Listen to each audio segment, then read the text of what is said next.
Welcome to the Truman Charities podcast. I am Jamie Truman, your host. Ever wonder how something as simple as a backpack or warm gloves can impact a child's confidence? And what would you do if the only thing standing between a student and their dreams, whether it's college, community college, or trade school, was money? In today's episode, we're joined by Kristy Mathey, Senior Vice President at Educational Systems Federal Credit Union and Chair of the Support Education Foundation, an organization making a big impact on Maryland students and educators. From helping students in need show up to school prepared to tackling the teacher shortage through professional developmental awards, Kristy shows how the foundation is filling critical gaps in education and how you can get involved.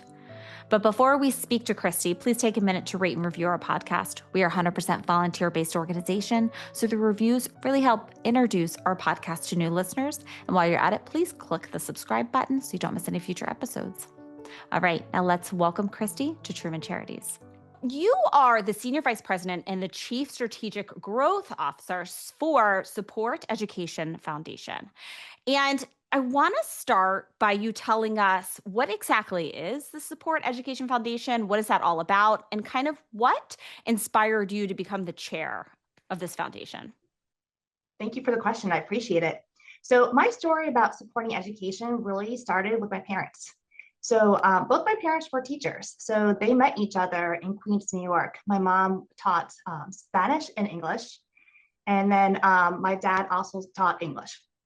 So they met because they're in the language department. And the funny story is they met because they shared a classroom and my dad didn't exactly pull his weight in updating the bulletin board. So that's how they met. I love that. Yes, it's a great story. So my mom taught for a period of time, but then she left for a little bit because she started a family. And during that time period, my dad actually changed careers because of the growing family. I'm one of four. And down the road, my mom did return to the classroom when we got a little bit older. And she actually came back to Maryland and taught fourth grade. This is why, education is so important to me, but also from my personal experience, I have two kids. I have a junior in high school and a freshman in high school. And my son actually has dyslexia. And I have to say the teachers, the administrators, the support staff, the paraeducators, they're all there for us and provide resources and guidance. So he wouldn't be where he is today without them. So I'm greatly appreciative of everything that the education community has done from my family and for everyone that I know. Okay, so tell us a little bit about what you are providing for the community through your foundation. That was actually started by Educational Systems Federal Credit Union. So as you mentioned, I'm the SVP Chief Strategic Growth Officer. So the credit union was actually founded 70 years ago. So we're celebrating 70 years, which is pretty amazing. And we're all about supporting educators, the families, the students, and all those related to the education community. So we're here to help, and we're out there in the schools each and every day, whether it's financial education or giving back through other programs that we offer to the schools. So in 2017, we actually started the foundation as a way to give back and do more. And what we do through the program is you started off with scholarships, and then we did professional development awards, and we do other programs to help students in needs with backpacks and warming hearts and hands, which are clothing items during the winter season. Yeah, so I was looking into all of the different programs that you offer. I want to break down and kind of talk about each one of them a little bit.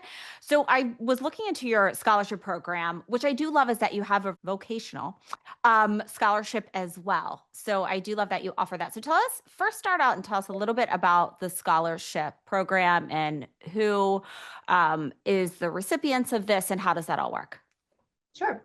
So our scholarship program really started with your traditional student who's graduating from high school and going to four-year college. So we started with that program. And then as we grew, we're like, there's other students who are going down other pathways and we want to help them as well. So the next step was actually to add a community college scholarship, which we're really proud of. It gives individuals an opportunity to start their associate's degree. And one of the challenges is students start their program, but not finish it. So we're really committed to giving back and allowing students the opportunity to finish. And then we also decided in 2024, to add another scholarship, which gives the opportunity for individuals pursuing a degree in education that they would get money for their continuing education. So on your website, I was reading a lot about the different stories that you have under support education stories. Can you tell me just a couple of them or individuals that come to mind to you that have really been impacted through your foundation? Sure. So one of my favorite stories is a girl who graduated from high school and she was actually looking to pursue a career in nursing. And through our scholarship, she was able to do that. And she actually attended the community college of Prince George's County, which is actually one of the premier programs for nursing. So we were able to give her that opportunity and make a difference. And as you know, there's an aging population out there, and her ultimate goal is to be a nurse practitioner for families. So the fact that we're able to do that and make a difference in our communities and stay local and help Maryland is what we're all about. Right. Is there any other individuals that come to mind? One of our professional development award winners, he actually went to a national conference that really talked about how to save children or students at risk from not finishing their program. So there's a lot of students out there, they start their college journey, and after their freshman year, life happens. So it could be something where they lost a parent, or something else in their family happened. And it turns out they then have to be part of the family and contribute. So we're here and working together to find ways how we can get individuals to start their program and finish it. We understand that sometimes you have to take a little bit of a gap, but the idea is we want you to come back and finish that program. So that's one of the ways we're able to help. So when you were talking about this individual, you mentioned a personal development award. Can you tell us a little bit about that? Sure. So the Professional Development Award is given to individuals who are pursuing ongoing education. So they're teachers, they could be paraeducators, administrators, really anyone who's part of the education community that just wants to continue to grow. So the $1,000, and the individual can use it however they want to continue their education. So some people use it for certifications or continue their master's degree. There's also a big movement to get your national board certification as a teacher. So for the state of Maryland, if you get that, so you can start working on it after 3 years of teaching, you actually get an increase of $10,000, which is real money. Yeah. And if you're working at a school that's identified as having a higher need, you actually get an additional $7,000. So in total, that's $17,000. So that's really how one of the ways that the state of Maryland is looking to grow and develop their team along the educator path. That's fantastic. I've heard that there is a need for teachers in the area. Is that true? Yes. There's currently a shortage around 1,600 vacancies for teachers. And there's also about 10% of the population they're working on or they actually have a conditional certification. So the goal is to get everyone to be certified for teachers. So we bring that high level background to the classroom, which ultimately impacts your student performance. If someone's interested in applying for your scholarship program, how do they go about that? How does that work? Sure. So we typically promote our scholarship starting in February of each year. And then we select the winners near the end of the school year. And then the funds are distributed during the summertime. So it's ready for the individuals to go back to school. And we actually give the money directly to the school. So we make sure that's definitely being used for education. Oh, fantastic. You have some really other great programs for K through 12 that you're helping kids with. I saw that you had mentioned, and you say, which I love on the website, is you're providing students with the tools to be successful. So there's so many different tools that you're helping them with. So you mentioned you have the backpacks for middle schoolers. So I want to hear a little bit about that. And then as you had mentioned, the supplies for winter items for kids. So let's talk a little bit about that. Sure. So for the backpacks, as you know, going back to school, there's a lot of shopping going on during the back to school season, but there's a lot of families that don't have money to purchase the backpack and all the school supplies. It really adds up when you have to buy the paper, the folders, the pens and paper, highlighters. I mean, there's a lot that goes into that backpack. So there are students who go to school without a backpack, or they might have a Safeway shopping bag with a pencil in it. So those students are really at a disadvantage, and that's where we come into the picture and we help. So last year we gave out over 5,500 backpacks, and we were able to support students in 10 counties across the state of Maryland. And that really makes a difference. It gives you confidence. You have the tools to be successful. I mean, I can only imagine if I were a student in the classroom and looking around, you see other kids with the school supplies, and you don't want to ask because you're embarrassed. So we're able to help those students, really start the school year off right. So you have this option to become a member. What does that exactly mean? Sure. So anyone that wants to go out to supporteducation.org, you can become a member by making a donation of $15.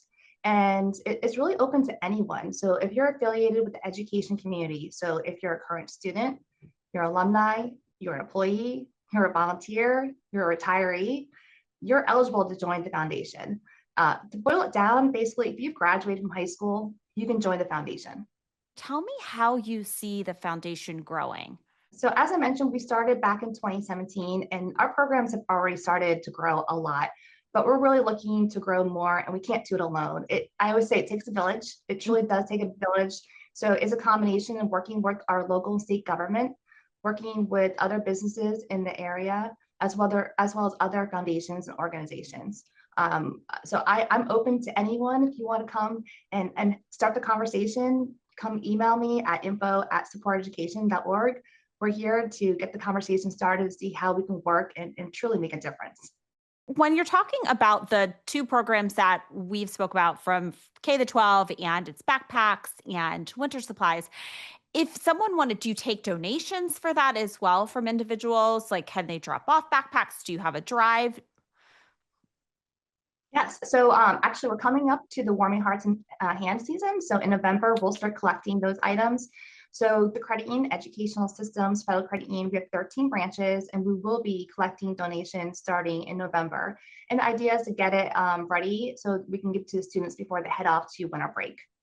Oh, fantastic. All right, great. So then they would just have to go into one of your locations and then be able to make a donation there.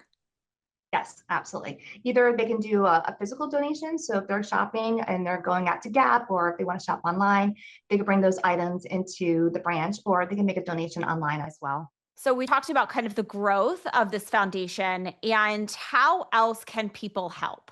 So we're looking for anyone in the state of Maryland to come join us, be part of the squad to make a difference and support education. So right now we do have the opportunity to actually sort through all of our. I'm in the season now. This is the winter season, so we're gonna have all these items coming in. So there's an opportunity to sort through them. We've actually in the past have had some individuals from the schools come in and volunteer for service hours. So that's one way that individuals can help us, be part of the solution. So what would one thing that you would wish everybody that's listening what would you wish they take away from this conversation? So there's a great need to truly support education. Supporting education creates a thriving community, and we're here to make that difference, but we can't do it alone. Send an email to info@supporteducation.org and we'll respond to that email within 24 hours, probably less. But we're here and one partner, and we have very close relationships with the school systems in Maryland, and that's been a great partnership. So now really this is the time for us to expand and build deeper relationships with the community as it relates to the government agencies and businesses and other nonprofit organizations. And is there any other way that people can follow you, Kristy? So we are in the process of launching our social media platform. So that's coming in around the corner. But right now we do post information through the credit union because the credit union educational systems, federal credit union is our founder. So we've been using their social media feeds to promote different programs that we have to offer and share stories about how we're helping the education community. Oh, perfect. And when you guys get your socials, I make sure to put them in the show notes, as well as all the information on how you can touch with you through website, email, and all of that good stuff. Kristy, thank you so much for coming on to talk about like all the wonderful things that you guys are doing in the community. I had learned about you through one of our sponsors, and I was pleasantly surprised. I had never heard about your foundation before, but you really are making such a difference. I love your scholarship program and helping kids, when they're starting school and in the wintertime. There's just so much need. I want to thank you again for coming on. And I want to thank everybody for tuning in to another episode of the Truman Charities podcast. Until next time, I really enjoyed speaking with Kristy, and look down at the show notes so you can get involved in the Support Education Foundation.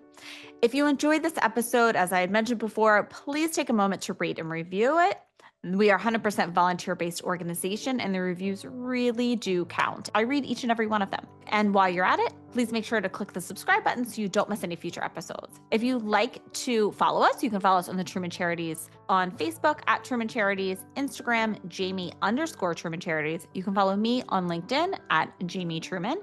And so you don't miss any of our upcoming charity events or Bethesda's Best Happy Hours, go to trumancharities.com and sign up for our newsletter. Thanks again for tuning in to another episode of the Truman Charities podcast. Until next time.